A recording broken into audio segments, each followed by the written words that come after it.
Hey foodies, welcome back to my channel foodie Nahid. मैं हूँ नाहिद और आज मैं आप लोगों के साथ शेयर करने वाली हूँ एक बहुत ही डिलीशियस टेस्टी सी रेसिपी, सीताफल की बासुंदी। जी हाँ फ्रेंड्स, सीताफल जिसे शरीफा भी कहा जाता है और इसकी रबड़ी या खीर जो बनाई जाती है बहुत ही मज़ेदार बनकर तैयार होती है। और शरीफा के बारे में तो हम सब जानते ही हैं कि शरीफा बहुत ही फ़ायदेमंद फल होता है और सभी इसे बहुत पसंद भी करते हैं। पर अक्सर क्या होता है कि बच्चे इसे आसानी से नहीं खा पाते हैं इसके बीज की वजह से। तो इसके बीज को यानी सीड्स को हम कैसे इससे रिमूव करें आसानी से, वो भी हम इस रेसिपी में सीखेंगे। तो चलिए फिर देर किस बात की है, सीताफल यानी शरीफा अभी सीज़न में भी है तो फटाफट आप लोग भी इस रेसिपी को ज़रूर ट्राई करिए। मुझे उम्मीद है कि आप लोगों को ये मज़ेदार सी रेसिपी बहुत पसंद आएगी।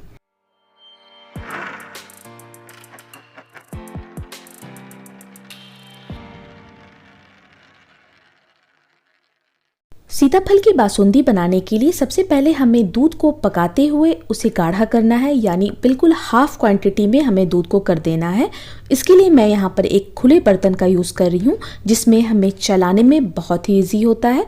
तो आप भी इस तरीके से कोई भी खुले बर्तन का यूज़ कर सकते हैं क्योंकि हमें दूध को कंटिन्यूसली चलाना है। तो इसके लिए मैं यहाँ पर मोटे तले की कढ़ाई का यूज़ कर रही हूँ और इसे मैं अच्छे से धो ली हूँ और इसमें थोड़ा सा पानी में रहने दी हूँ जिससे दूध डालने से दूध तले पे चिपकता नहीं है। और अब मैं इसमें 1.5 लीटर दूध डाल रही हूँ। तो यहाँ पर 1.5 लीटर दूध मैं फुल क्रीम ले रही हूँ। आप चाहे तो भैंस का दूध का भी यूज़ कर सकते हैं, मैं यहाँ पर पैकेट वाला दूध यूज़ कर रही हूँ फुल क्रीम। और अब इस दूध को लगातार बीच बीच में हमें चलाते हुए पकाना है और इस दूध को तब तक पकाना है जब तक ये दूध बिल्कुल आधी क्वांटिटी में ना हो जाए, यानी कि हमें बिल्कुल गाढ़ा दूध चाहिए। और इस तरीके से दूध के ऊपर जो मलाई इकट्ठी होती जाएगी उसे दूध में हमें मिक्स भी करते जाना है। इस तरीके से मलाई को इकट्ठा करके और साइड में भी जो मलाई लगती जाएगी उसे भी हमें खुरचते हुए दूध में मिक्स करते हुए पकाना है। तो एक साइड में हम दूध को धीमी आंच पर पकने देते हैं और दूसरे साइड हम लोग शरीफा का पल्प भी निकाल लेते हैं। तो यहाँ पर मैंने कुछ पके हुए शरीफे ले लिए हैं और हमें कम से कम एक छोटा बाउल भर के शरीफे का पल्प चाहिए। तो यहाँ पर हम शरीफे का सीड्स निकाल के उसका पल्प यानी उसका गुदा अलग करेंगे। तो ये देखिए, यहाँ पर मैं आपको शरीफे क्लोज करके दिखा रही हूँ। काफ़ी अच्छे से पका हुआ शरीफा है, बिल्कुल ऐसा ही पका हुआ शरीफा हमें चाहिए। और अब इसे बीच से हम इस तरीके से हाफ कर देंगे। आप देख सकते हैं कि अंदर से भी काफ़ी अच्छे से पका हुआ है, क्योंकि शरीफा अगर अच्छे से पका हुआ रहेगा तभी आपकी रेसिपी भी अच्छे से बनेगी, क्योंकि हमें शरीफे का पल्प चाहिए। और शरीफा अगर अच्छे से पका हुआ रहेगा तो उससे पल्प भी अच्छे से निकलता है। अब यहाँ पर शरीफे को साइड रख करके एक बड़ा बाउल रखना है हमें और इसके ऊपर हम एक छन्नी रखेंगे यानी स्ट्रेनर, और इसी स्ट्रेनर से हमें इन सारे शरीफा का पल्प निकालना है। और अब सबसे पहले इसके बीच वाले हिस्से को इसे हटा देना है हमें।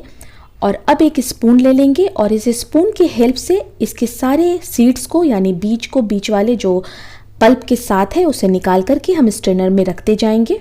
और अगर आपका शरीफा अच्छे से पका हुआ है तो आपके सारे बीज बहुत ही ईजिली आसानी से निकलते जाते हैं। तो यहाँ पर मैं मीडियम साइज़ का शरीफा ली हूँ और यहाँ पर एक बाउल पल्प निकालने में मुझे 2 से 3 शरीफे लग जाएंगे। और अगर आपके पास बड़े साइज़ का शरीफा है तो आप 2 शरीफा से भी इसके पल्प निकाल सकते हैं। तो यहाँ पर मैं 3 शरीफे के पल्प निकालकर स्ट्रेनर में डालती हूँ और अब आपको एक चम्मच लेना है इस तरीके से और उसे प्रेस करते हुए सीड्स यानी बीज को अलग कर देना है। तो आप देख सकते हैं बहुत आसानी से चम्मच से प्रेस करके भी बीज निकल जाते हैं, या फिर आप इस तरीके से एक फोर्क ले सकते हैं और फोर्क से भी आप प्रेस करते हुए इसके सीड्स को अलग कर सकते हैं। और जब सीड्स अलग हो जाए तो उसे निकाल कर अलग रखते जाएं। और या फिर आपके पास अगर इस टाइप का हैंड विस्क करे तो आप इससे भी बहुत अच्छे से आसानी से आप बीज को अलग कर सकते हैं। सबसे पहले आपको इस विस्कर से अच्छे से सारे बीज को प्रेस करना है, उसके बाद आप अच्छे से इसे विस्क करिए और बहुत ईजिली 1 से 2 मिनट में सारे बीज अलग हो जाते हैं। और जब पल्प से सीड्स अलग हो जाएं तो आप सीड को अलग कर सकते हैं और इस तरीके से आप बच्चों को दे सकते हैं पल्प खाने में, उनको सीड्स मुंह में नहीं आएंगे। बहुत ही आसानी से सारे बीज और सीड्स को आप अलग करके बच्चों को दे सकते हैं।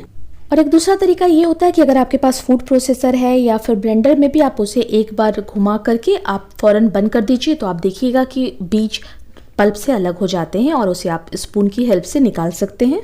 तो यहाँ पर सारे बीज अच्छे से निकल चुके हैं और एक बार मैं मेक श्योर कर ले रही हूँ कि इसमें कोई बीज नहीं रह गया है।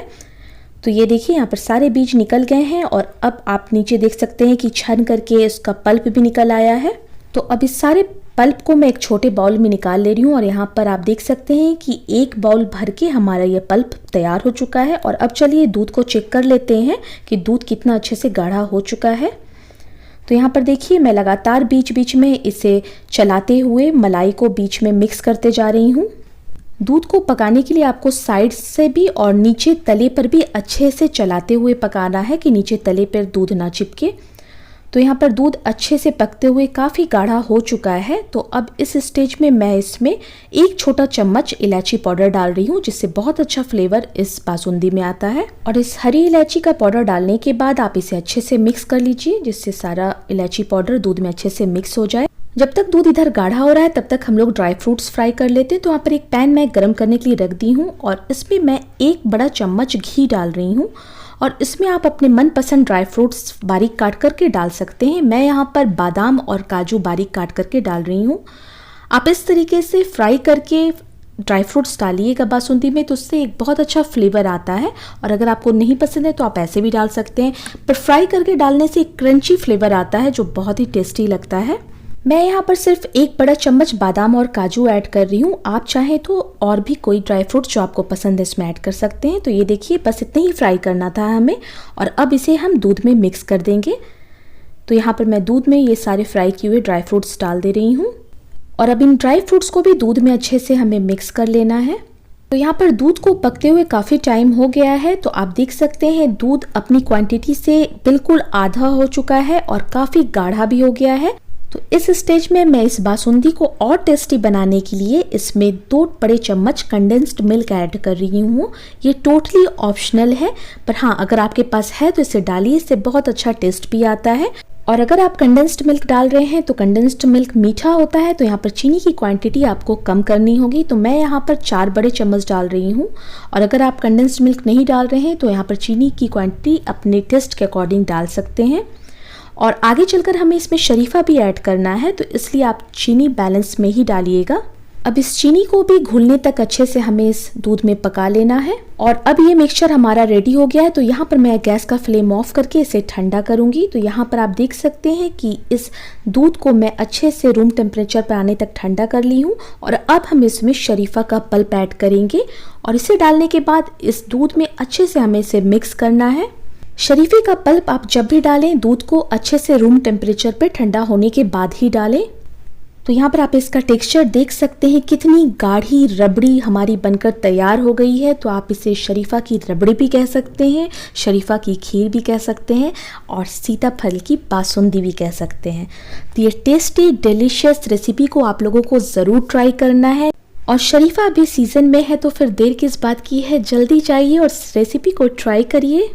और इस रेसिपी को खाने का असली मज़ा आता है जब आप इसे फ्रिज में रख के ठंडा करके कूल कूल खाइएगा।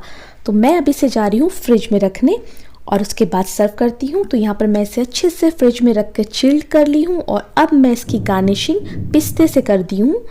तो यहाँ पर पिस्ता ऑप्शनल है, आप ऐसे भी इसे सर्व कर सकते हैं। तो ये लीजिए हमारी ठंडी ठंडी सीताफल की बासुंदी बनकर तैयार हो गई है। तो इस रेसिपी को ज़रूर ट्राई करिए। आपको ये रेसिपी कैसी लगी मुझे कमेंट बॉक्स में लिखना ना भूलें। रेसिपी पसंद आती है तो उसे लाइक ज़रूर करें और दोस्तों में शेयर करना भी ना भूलें। और चैनल पर अगर पहली बार आए हैं तो चैनल को जल्दी से जाकर सब्सक्राइब कर लें और साथ में जो बेल आइकन है उसे ज़रूर प्रेस करें, जिससे आने वाले मेरे लेटेस्ट वीडियो के नोटिफिकेशन आपको सबसे पहले मिलेंगे।